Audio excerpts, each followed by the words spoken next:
Mesdames et messieurs, en vous convient, ce jour, mercredi 22 février 2023, à la présente conférence de presse, nous voudrions porter à votre connaissance certaines informations et par la même occasion clarifier certaines situations. Comme vous vous en doutez, la présente conférence de presse portera essentiellement sur l'actualité de la première semaine consacrant l'entrée en fonction des députés de la 9e législature. À ce propos, qu'il vous souvienne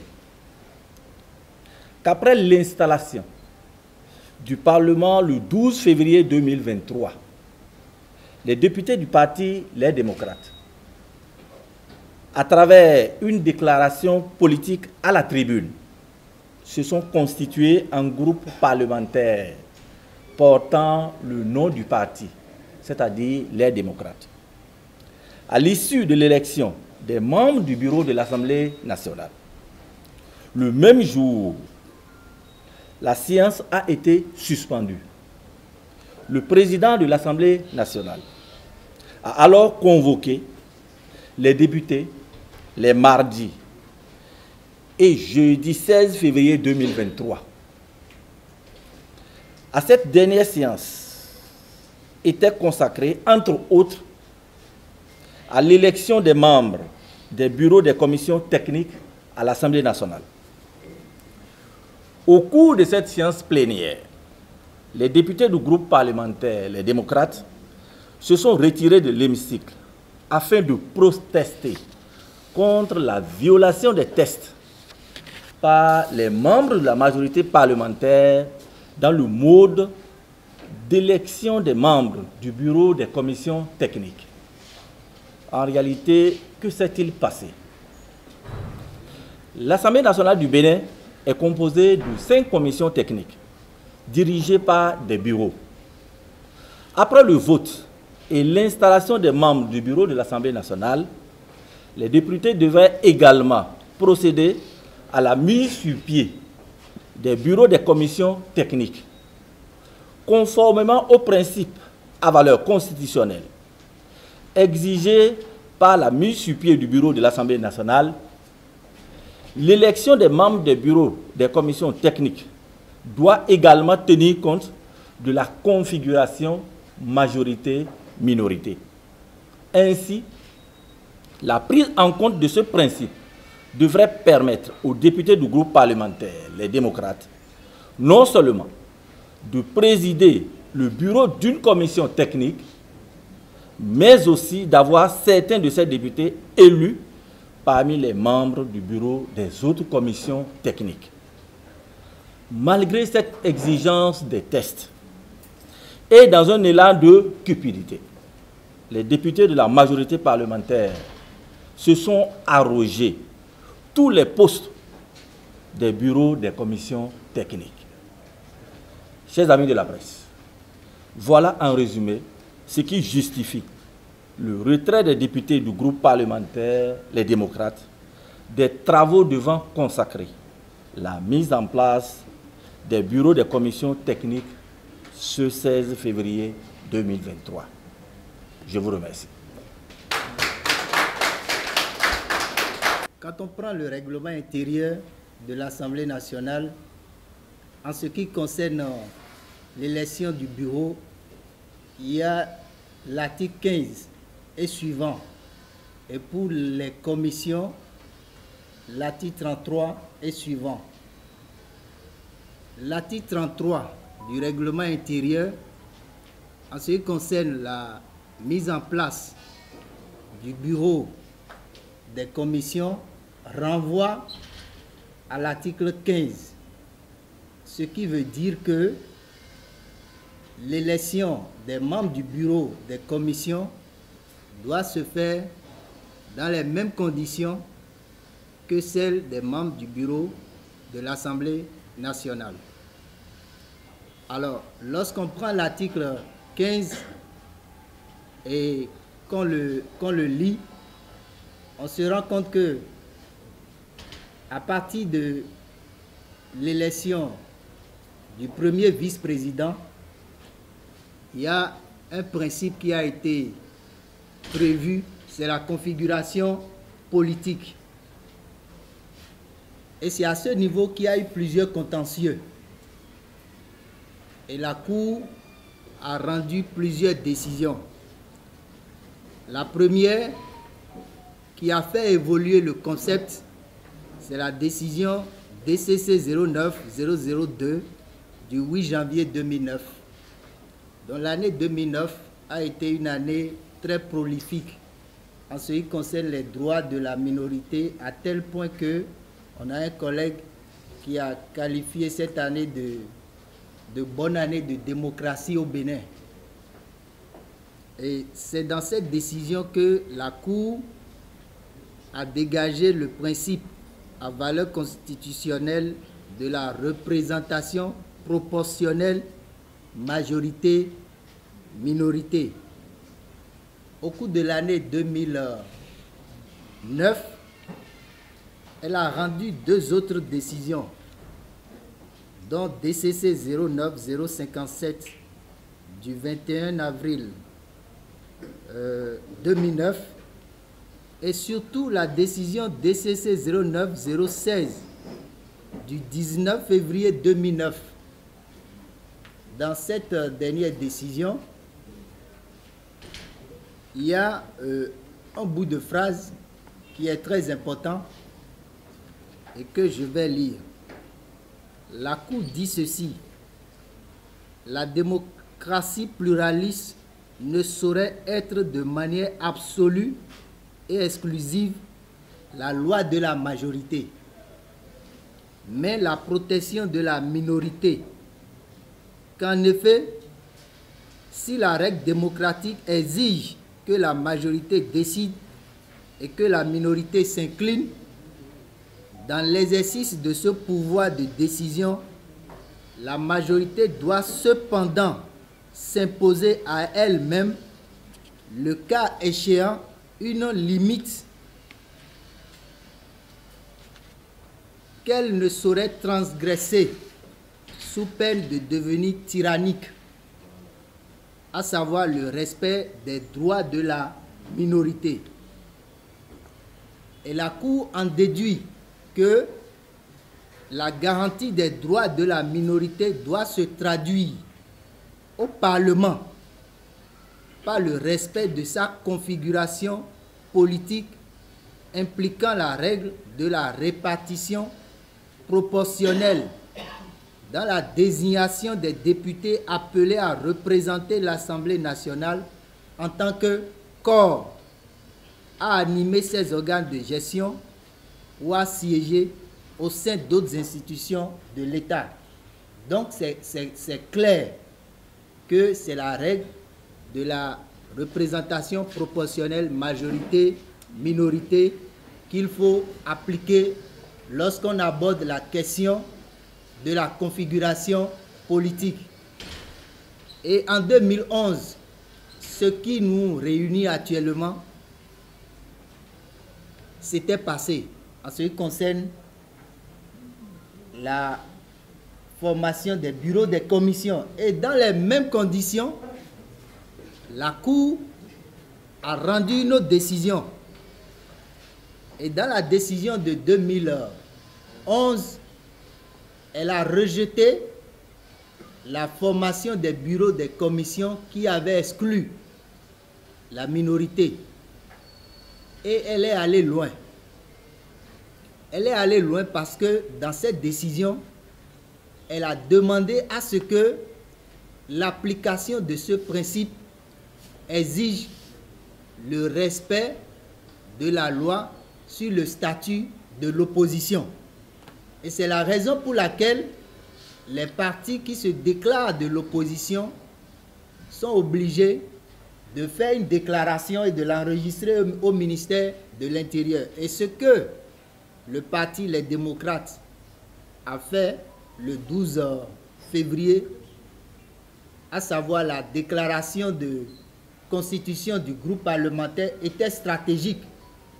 c'était pour permettre aux députés à l'Assemblée nationale de constater en même temps que c'est un parti qui est non seulement minoritaire, mais également appartient à l'opposition. Donc le problème ne devrait plus se poser.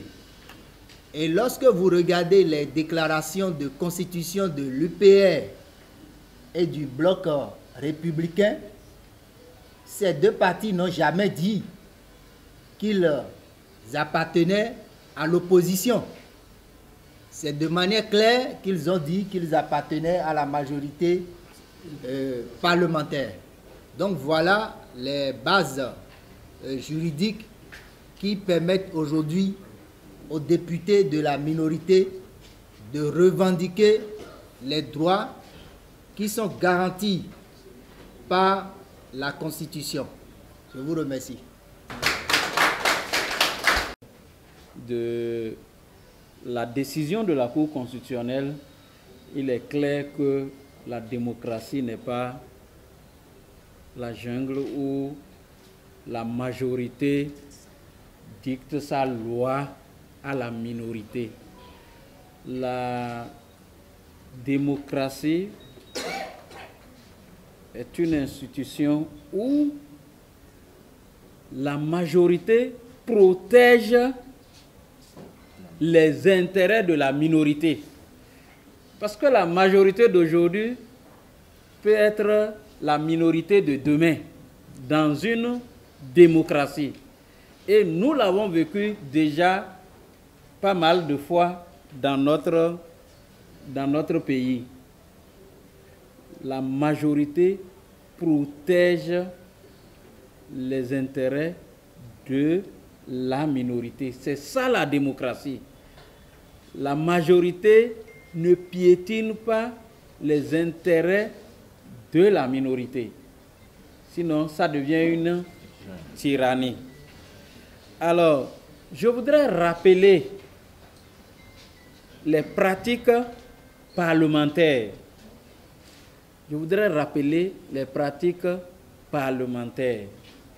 Moi, je suis un jeune député, mais je voudrais dire qu'en 2011, j'étais déjà député FCBE et député du parti au pouvoir.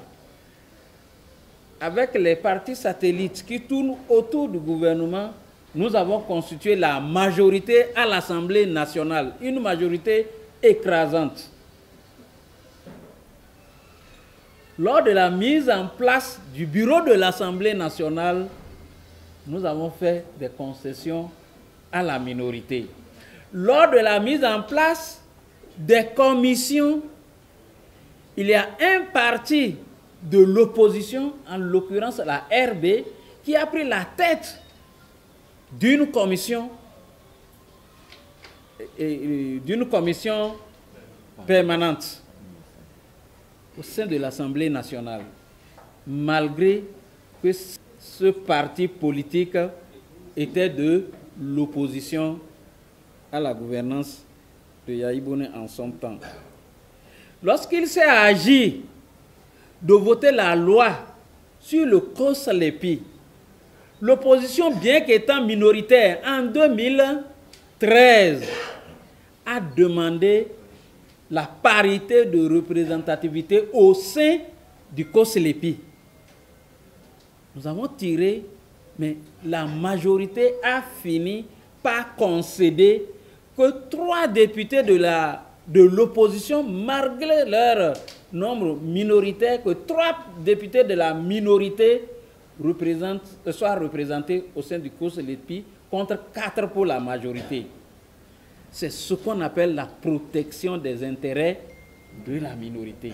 Et si en son temps, les députés FCBE considéraient qu'ils étaient majoritaires et qu'ils devaient écraser les autres, les représentants de l'Assemblée nationale étaient au sein du COSLEPI, on pouvait dire qu'on donnait un seul député. En 2015, lorsque nous avons renouvelé l'Assemblée nationale, en 2015, le parti au pouvoir que nous étions, nous sommes devenus minoritaires au sein de l'Assemblée nationale. Et c'est la majorité de l'opposition, l'Union fait la nation, c'est cette majorité qui a amené M. Adrien Mbéji à la gouvernance du Parlement. Et les mêmes pratiques ont été respectées. Je me rappelle, c'est en grande partie l'Union fait la nation qui est aujourd'hui au pouvoir. Je me rappelle qu'en son temps, nous étions minoritaires à l'Assemblée nationale, nous étions du pouvoir, mais nous avons eu une position au sein du bureau de l'Assemblée nationale, nous avons eu une position au sein des 5 commissions permanentes. Et ça a été ainsi. Mais si je me rappelle, on va dire que c'était entre eux. En 2019, quand il y avait eu une élection exclusive où ils étaient entre eux, mais pour arranger les choses, il y a un groupe qui a été nommé minorité, un autre qui a été nommé majorité, malgré que cela ne soit pas l'ordre normal des choses. Mais je me rappelle qu'au sein des commissions, la minorité en leur sein avait eu 2 commissions et que la majorité a eu 3 commissions. Président, j'entends, président de commission. Nous ne sommes pas en train de quémander. Nous sommes en train de demander que le droit de la minorité soit respecté. Parce que cela relève de la transparence dans la gestion de la chose publique. Qu'ils vous souviennent que ce sont les présidents de commissions, de groupes parlementaires et les 7 membres du bureau qui constituent la conférence des présidents. Pourquoi veut-on exclure la minorité de la conférence des présidents? Parce que peut-être il y a un intérêt inavoué qu'on est en train de cacher. Pourquoi veut-on exclure la minorité de la conférence des présidents? Non. Nous pensons que la pratique parlementaire doit continuer et que les camarades doivent pouvoir accepter que l'opposition prenne la tête d'une commission et par ricochet qu'elle soit représentée au sein de la conférence des présidents. C'est ce que nous demandons et nous pensons que et si vous avez suivi un peu la jurisprudence et la pratique parlementaire, allez constater que nos camarades n'ont rien respecté et ont voulu utiliser leur majorité parce que nous avons entendu plusieurs fois, en moins de 3 séances de plénière, nous avons entendu pour plusieurs fois allez vous plaindre à la Cour constitutionnelle. Je ne sais pas ce que cette phrase sous-tend. Qu'est-ce que ça cache? Allez-y, c'est nous qui avions. Allez-y, nous avons le pouvoir, on fait ce qu'on veut. Allez-y. Sinon, moi, je dis, je suis dans ma 3e mandature, je n'ai jamais entendu que un président envoie ses collègues à la Cour constitutionnelle. Je crois que nous sommes des députés et nous l'avons annoncé dans notre déclaration. Nous sommes tous des Béninois. Nous sommes venus travailler avec toutes les sensibilités politiques de l'Assemblée nationale. Nous sommes venus travailler dans l'intérêt des Béninois.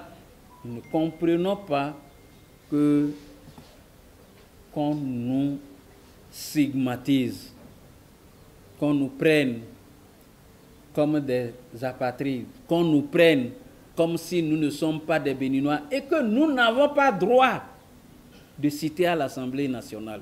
Je sais qu'il y a des pratiques que nous bousculons. Ça, c'est clair. Il y a des pratiques que nous bousculons, mais c'est dans l'intérêt de la démocratie. C'est comme ça que cela doit se passer dans une démocratie.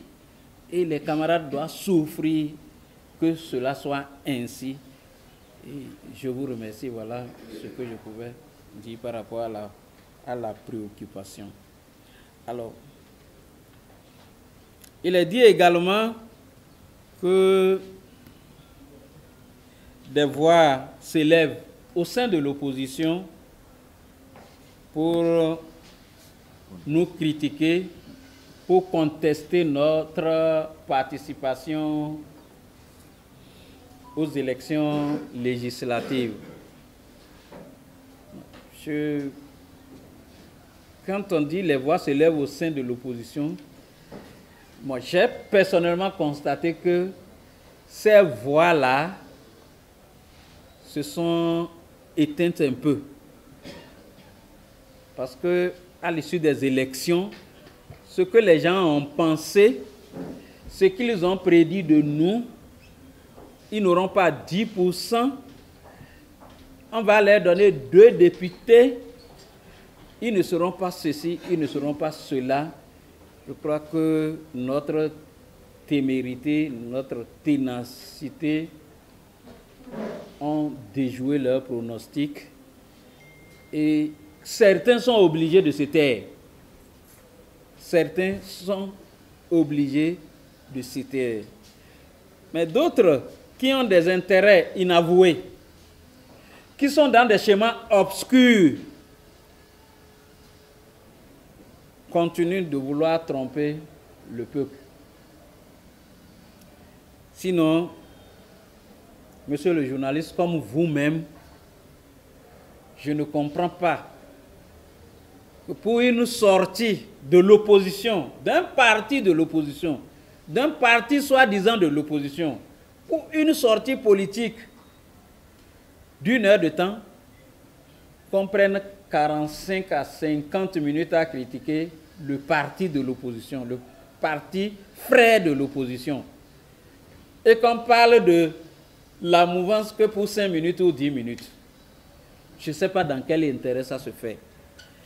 Et comme c'est des gens qui n'ont jamais conduit une élection dans ce pays, oui, ils sont nos doyens, ce sont nos doyens, mais ils ne sont jamais allés aux élections avec leur parti. Ils n'ont jamais conduit leur parti aux élections. C'est des partis de nom. Mais ils ont été nos doyens. Ils ont été plusieurs fois à l'Assemblée nationale. On en convient. Mais comment faire une élection, ils n'ont jamais fait. Nous ne voulons pas trop parler d'eux. Nous ne voulons pas étaler sur eux. Parce qu'ils ne nous intéressent pas. Parce qu'ils ne nous font pas avancer. Ils ont pour rôle de mettre le frein dans notre avancement. Et peut-être, ils ont des dividendes pour ça. On préfère les ignorer pour avancer. Parce que nous sommes tous béninois et lorsqu'ils, depuis un moment, ils font ces déclarations, lorsque vous suivez le retour, vous lisez le retour sur les réseaux sociaux, vous constatez que eux-mêmes devaient se rendre compte qu'ils ne sont plus audibles. Ils nous disent, nous avons entendu que le parti Les Démocrates donne du crédit à la gouvernance de Talon, que le parti Les Démocrates cautionne la dictature, que le parti Les Démocrates retarde la libération du Bénin. Nous avons choisi la voie des élections. Nous sommes parti politique.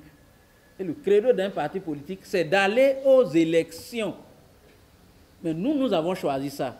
Nous avons choisi les élections pour une alternance politique dans notre pays. Et nous sommes sur la voie. Eux, ils ont choisi autre chose. Est-ce que nous avons dit que l'opposition est unique au Bénin? Nous n'avons pas dit ça. Que c'est le seul parti de l'opposition n'a jamais dit ça. C'est une opposition plurielle. Nous, on a choisi cette voie. Qu'est-ce qu'eux, ils ont choisi? Il ne faut pas qu'ils retardent, non. Ils n'ont qu'à aller nous libérer le Bénin. Ils ne doivent pas attendre L2 pour libérer le Bénin. Ils n'ont qu'à aller pour libérer le Bénin. Mais cette chanson-là est vieille. Et rayée, disque rayé. Elle est vieille. Caduque. Comme l'autre l'a dit. Donc, on n'a qu'à chercher autre chose. S'ils ont le pouvoir, autre pouvoir que ce que nous faisons, ils n'ont qu'à aller libérer le Bénin. Ils n'ont qu'à aller libérer le Bénin. C'est ça que nous voulons. Mais le dire, le rechasser tout le temps sur les réseaux sociaux. Mais s'ils ont choisi les réseaux sociaux, c'est leur job. Oui, c'est comme l'autre aussi. Il y a des responsables politiques qui ont choisi les réseaux sociaux. Nous, on a dit, nous, on va aux élections. On organise notre parti. On va aux élections. C'est pas leur problème. Qu'est-ce qui fait leur problème? Qu'est-ce qui les dérange? Qu'est-ce qui les regarde dans la gestion de nous, notre parti? Mais, deuxièmement, le pouvoir dit que nous, LD, nous ne sommes pas reconnaissants envers le peuple. Nous ne sommes pas reconnaissants envers ce que, au même moment, on dit, on crédibilise ce que le gouvernement fait. Alors, on n'est pas reconnaissant parce qu'on est allé aux élections. Est-ce que désormais au Bénin, lorsqu'on va aux élections, il faut aller faire des remerciements, pas aux populations, mais au gouvernement? Non. Et celui qui l'a dit a été opposant. C'est là que ça m'étonne. Il a été opposant. Il faisait les critiques. En ce moment-là, il n'y avait pas de route. Les Béninois ne contribuaient pas en ce moment-là. Avant 2016, les Béninois ne contribuaient pas à l'effort de construction des infrastructures. Il n'y avait pas opposition. Moi, je pense qu'il y a des choses qu'on nous reproche et qui, ma foi, je dis, lorsque les gens n'ont pas souvent d'éléments, ils sont obligés de rentrer dans les caniveaux pour dire des choses qui leur sont, que eux-mêmes par le passé, ils les ont fait. Donc, je voudrais dire aux camarades ou aux journalistes que nous avons entendu tout ce que les gens racontent de nous, mais nous avons les pieds sur terre. Le dernier juge, c'est le peuple. Nous travaillons pour que le peuple nous juge, pas pour que les responsables politiques nous jugent, pas pour que l'opposition, le gouvernement nous juge, pas pour que nos amis qui se disent de l'opposition nous jugent. Nous travaillons pour le peuple et c'est le peuple qui a le dernier mot. Je vous remercie. Un homme politique qui dit, quand tu marches, tu laisses des traces.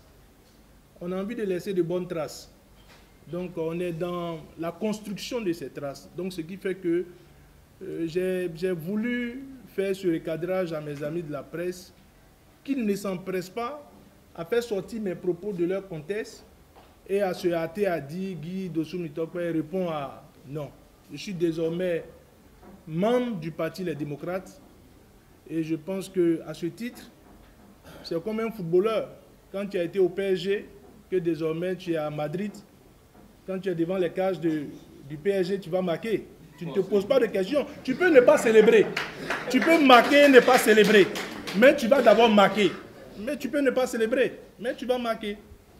Donc il s'agit ici pour nous de travailler pour le pays. Et à ce titre, moi je crois que nous sommes là pour le pays. Monsieur le président du groupe parlementaire, monsieur le président du parti, vous allez permettre que, avant de venir sur la question qui me concerne, que je fasse un peu d'additif sur ce que vous avez dit. Parce que je crois que le débat, il est suffisamment sérieux. le président du groupe parlementaire, dans sa prise de parole, a insisté sur le fait que, en démocratie, la majorité doit préserver les intérêts de la minorité. Je voudrais insister sur le fait qu'il a insisté aussi que ce sont les intérêts politiques. Parce que c'est au nom des intérêts politiques que nous sommes la minorité. C'est au nom des intérêts politiques que nous travaillons pour le peuple. Parce qu'il s'est dit, non mais écoutez, ils sont allés au Parlement pour aller faire des guéguerres, de postes. C'est à cause des avantages, parce que même nos détracteurs le disent. C'est à cause des 2 ou 3 millions à la fin de chaque mois, ou bien à cause des voitures. Non, il faudrait repréciser le cadre de la lutte que nous sommes en train de mener face au régime. Nous voulons préciser que quand la majorité travaille à éteindre les droits de la minorité, c'est que la majorité ne souhaiterait pas que la minorité soit audible au sein du Parlement. Mais pour être audible au sein du Parlement, ça passe par l'occupation d'un certain nombre de postes. Et il a dit, c'est pour cela que j'ai dit, il faut insister sur la question des intérêts politiques. La conférence des présidents au sein de l'Assemblée nationale, mais c'est tout. C'est un organe puissant de décision, plus puissant même que le président de l'Assemblée nationale. Donc en évitant que nous puissions avoir des responsabilités, par exemple la prise d'une commission permanente technique, c'est qu'il travaille à ce que nous soyons moins audibles et moins utiles, en même temps moins efficaces au sein du Parlement. Donc nous ne laisserons pas faire, nous réclamerons. Et en réclamant à ce que la Cour puisse dire le droit, c'est que nous voulons être plus audibles, nous voulons être plus efficaces au niveau du Parlement. Et c'est ce que le peuple demande. Le peuple ne demande que nous soyons plus efficaces. Lorsque les détracteurs ont commencé à chanter sur tous les toits que nous ne sommes que 28 et que nous ne ferons rien durant les 3 ans, moi j'ai eu à répondre à un certain nombre de personnes en disant, mais écoutez, nous on était 21. Et curieusement, celui qui était le président du groupe parlementaire, des 21 est le président du groupe parlementaire des 28. Donc, n'ayez aucune crainte. Si les 21 ont été applaudis, si les 21 ont été appréciés du peuple, donc les 28 seront naturellement appréciés du peuple. Parce que ce sont les mêmes personnes qui n'ont pas changé. Qui n'ont pas changé malgré la traversée du désert. Donc, que les gens arrêtent de décourager le peuple. Nous avons été volés, c'est un fait. Il y a eu des bourrages, c'est un fait. Il y a eu des trucages de chiffres, c'est un fait. Mais le peuple s'est exprimé. Parce que, Président, pour aller encore une fois de plus dans votre sens, il faut rappeler que ces gens-là n'ont pas d'abord dit qu'on aura 2. Ils ont d'abord dit que nous n'irons nulle part. C'est comme ça que ça a commencé. Ces gens ont commencé à dire, mais il y a un dictateur, ils n'iront nulle part. Ils n'iront nulle part. Dans ils n'iront nulle part, le parti est né. Ils ont dit que c'était un mort-né. Dans leur histoire de mort-né, le parti a rassemblé ses forces et le parti a décidé de participer à ces élections. Lorsque nous l'avons fait, ils ont dit, mais sous talon, vous pensez que ce qui s'est passé en 19 ne se passera pas en 23? Ça se passera en 23. Et vous ne pourrez rien faire. On a pu participer. Quand on a comme vents et marées, travaillé, malgré les assauts du régime, pour fragiliser notre liste, on a travaillé à être présent. Ils ont encore dit on n'aura pas les 10%. Parce qu'ils ont dit, vous confondez foule, peuple et partisans. Ils ont fait sortir de cette théorie qu'on n'ira nulle part, on n'ira pas les 10%. On a dépassé les espérances. On a doublé les 10%, on a mis encore un peu de bonus là-dessus. Les mêmes personnes ont dit, comme ils ont vu qu'on a eu les 10%, les mêmes personnes ont encore dit, 28, c'est rien, ils ne pourront rien faire dans le Parlement. Et aujourd'hui, alors que nous sommes en train de travailler, à être plus actifs, ces mêmes sont en train de dire que c'est à cause du matériel que nous avons décidé de quitter l'hémicycle.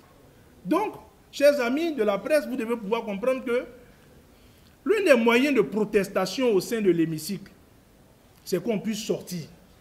Parce qu'on a vu dans certains parlements, des gens aller au point. Nous ne voulons pas en aller au point. On ne veut pas se tabasser dans le Parlement. Mais nous voulons continuer de protester. Et nous allons protester toutes les fois que nous allons constater que les droits de la minorité sont écrasés. Parce que, chers amis de la presse, ce que vous ne devez pas oublier, c'est que cette minorité est la représentation la plus pure et la plus nette de notre peuple. Parce que nous avons travaillé sans argent. Nous avons travaillé les mains nues. Les 28 malgré qu'on a été volé, mais les 28 sont la représentation pure du peuple. Ce n'est pas une représentation achetée à coups de milliards, bousculée, imposée. Donc, moi je voudrais que nous puissions, avec votre canal, rassurer le peuple, que nous ne nous laisserons pas distraire. Parce que pour la plupart, ces gens sont venus pour nous distraire. Nous n'allons pas nous laisser distraire. Et c'est dans leur logique de distraction que je loge votre question, la question qui m'est posée, parce qu'il a été demandé, est-ce qu'il s'est fait entendre depuis un certain moment que nous nous apprêtons à rentrer dans le gouvernement de M. Patrice Talon. Je voudrais, à travers votre canal, rassurer notre peuple. Nous avons dit, cela s'est passé aujourd'hui même, comme si c'était une coïncidence. Nos députés viennent de prendre l'engagement de rester fidèles à la voix du peuple. Parce que la voix du peuple est d'abord au-dessus de la voix du parti. Et nos députés viennent de prendre l'engagement aujourd'hui même de rester fidèles, soudés pendant les 3 ans. Les 28 viennent de prendre cet engagement aujourd'hui. Donc, sur cette base, vous devez être rassurés que désormais, les informations concernant le parti, les démocrates, ce n'est pas sur les WhatsApp que vous les aurez en désordre ou bien allant dans tous les sens. Toute information qui concerne le parti viendra des responsables du parti. Toute information qui concerne le parti, les démocrates, cette information viendra des responsables du parti, les démocrates. Ce qui se dit sur les réseaux, soyez-en rassurés, nous sommes plus préoccupés que vous-même de la presse. Parce que comme vous, nous aussi, nous avons appris que 2 des notes sont déjà en discussion très avancée afin de faire leur entrée dans le gouvernement. On était étonnés, comme le peuple aussi était étonné. Donc, à travers cette conférence de presse, je pense que c'est l'occasion pour nous d'insister sur le fait que ce sont des rumeurs qui n'ont absolument pas de fondement. Le parti Les Démocrates est dans la même disposition dans laquelle elle a été lorsqu'elle allait à cette élection du 8 janvier 2023. Notre disposition n'a pas changé et je ne pense pas que notre disposition changera durant les 3 ans. Nous allons combattre avec toutes les armes que la démocratie nous offre, ce régime. Parce que notre combat, c'est le combat du peuple. Et notre combat, c'est que nous puissions retrouver notre démocratie d'antan. Que nous puissions retrouver une démocratie où aller aux élections est un moment de fête. Nous voulons retrouver cette démocratie où, lorsque vous avez rempli les conditions, que vous puissiez aller aux élections là, sans qu'on vous en... Excusez-moi l'expression, je voudrais dire sans qu'on vous emmerde. Nous voulons retrouver une démocratie où on ne vous fera pas d'imposition fantaisiste. C'est cette démocratie que nous voulons retrouver. On ne vous imposera pas 800 millions, 600 millions, sans fondement. Nous voulons retrouver cette démocratie. Donc c'est dans ce cadre que nous travaillons. Nous voulons rassurer le peuple que nous n'avons pas changé et nous n'avons pas l'intention de changer. Et les 28 viennent de prendre la décision et l'engagement aujourd'hui même de ne pas changer. Donc notre peuple doit être rassuré. Il n'est aucunement d'actualité qu'un quelconque responsable du parti Les Démocrates fasse son entrée dans le gouvernement de M. Patrice Talon. C'est formel et c'est écrit. Les thèses de la République même le refusent, cela. Donc, j'insiste là-dessus, ce sont des rumeurs qui n'ont absolument aucun fondement. Pour en venir à la dernière question, parce que les gens ont lié les choses en disant que vous vous apprêtez à faire votre entrée dans le prochain gouvernement, ils ont aussi dit, dans le même sillage, M. Patrice Talon s'apprête à nommer votre président comme le chef de file de l'opposition. C'est l'occasion de le dire. Ce n'est ni M. Talon, ni les membres de son gouvernement qui ont décidé que le chef de file de l'opposition soit le président du parti Les Démocrates. C'est le peuple. C'est le peuple du Bénin qui l'a décidé. Et au risque de contredire un peu M. le président du groupe parlementaire, moi je ne suis pas pour ce que l'opposition soit plurielle dans notre pays. Parce qu'en fonction des tests en vigueur dans notre pays, le peuple a tranché. Il y a une seule opposition désormais en République du Bénin. Ce n'est pas moi qui l'ai dit, c'est le peuple qui l'a dit à travers les résultats. À travers les résultats des dernières élections, le peuple s'est exprimé ouvertement et clairement en disant désormais le seul qui puisse parler en mon nom, c'est le parti Les Démocrates. Parce que je lui donne plus de 10%. Je lui donne plus de 10%. En lui donnant plus de 10%, il dit aux autres qui se réclament de l'opposition qu'ils sont des imposteurs. Ce n'est pas moi qui le dis, c'est le peuple qui le dit. Donc il faut respecter la voix du peuple. Le seul à même de parler et le seul à même de défendre les intérêts de ce peuple en face de ce régime qui a remis en cause les fondements de notre démocratie, c'est encore nous. Donc il n'y a pas de confusion à ce niveau. Donc, je reviens sur la question du chef de file de l'opposition. Ce n'est pas le président Patrice Talon qui veut nous faire une faveur. C'est le peuple qui a désigné le président Éric Ndete comme désormais chef de file de l'opposition. Et comme tel, c'est au nom du peuple qu'il parlera, ce n'est pas une faveur. C'est au nom du peuple qu'il parlera désormais, ce n'est pas une faveur. Mais dans notre logique, nous avons toujours relevé les incongruités des tests de la République depuis l'avènement de ce régime. Dans tout pays démocratique qui se respecte, il n'est aucunement normal qu'un régime contre lequel nous sommes puisse prendre un décret pour nous nommer. Nous avons dénoncé ces incongruités depuis la 7e législature. Et ils nous ont pétanqué, attendre leur législature pour conforter ces choses. Mais une fois de plus, nous revenons là-dessus. La nomination du président du parti Les Démocrates n'est pas une nomination du régime en place. Le régime constate que désormais nous sommes les seuls à pouvoir parler au nom de ce peuple face à ce régime. Le régime devrait normalement, merci chers camarades, prendre acte. Par conséquent, puisque désormais le chef de file de l'opposition est une institution, le régime à son tour, par le biais du président de la République, peut prendre un décret afin de consacrer les moyens qui accompagnent cette institution. Là, nous ne sommes pas contre, puisque désormais le chef de file de l'opposition est une institution. Cela doit être suivi de moyens. Donc le chef de l'État peut prendre un décret pour accompagner cette institution. Mais la consécration du chef de file de l'opposition, c'est un, je vais dire, c'est un don de notre peuple. C'est une confiance de notre peuple. C'est l'expression du vote de notre peuple.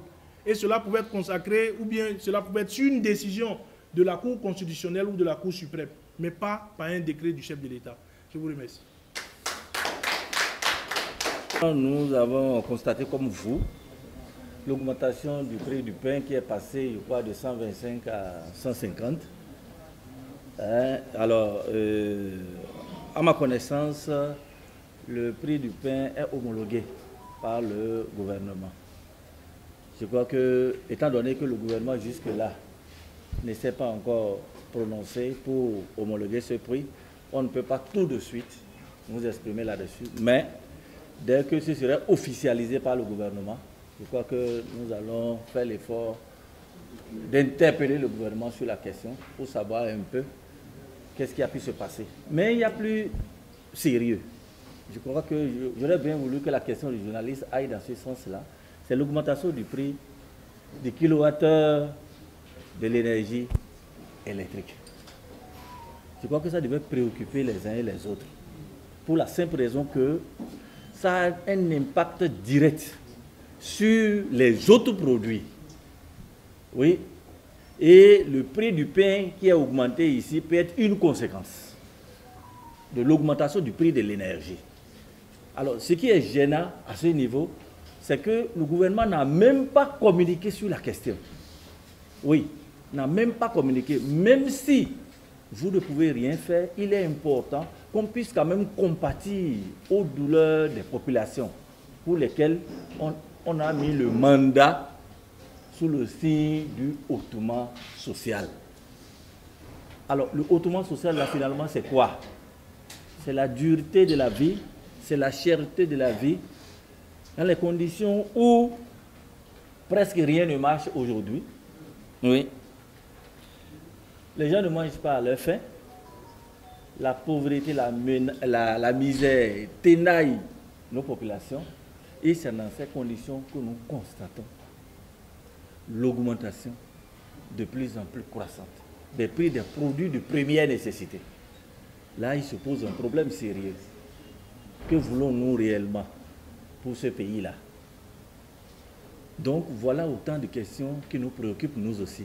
Et comme nous l'avons dit, nous sommes la voix du peuple. Chaque fois qu'une question va toucher directement le peuple, je crois que nous, démocrates, nous allons nous en préoccuper et nous allons le prendre en notre compte. Je crois que d'ici là, les interpellations vont pleuvoir. Le gouvernement doit pouvoir s'expliquer devant le peuple les raisons de ces situations que nous sommes en train de vivre. On a déjà parlé de l'Ukraine.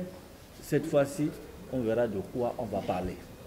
Mais il était quand même important par rapport à la situation, surtout pour ce qui concerne l'énergie électrique. Il était important que le gouvernement puisse préparer la population à cela. Pas le faire en catimini tel que cela s'est passé.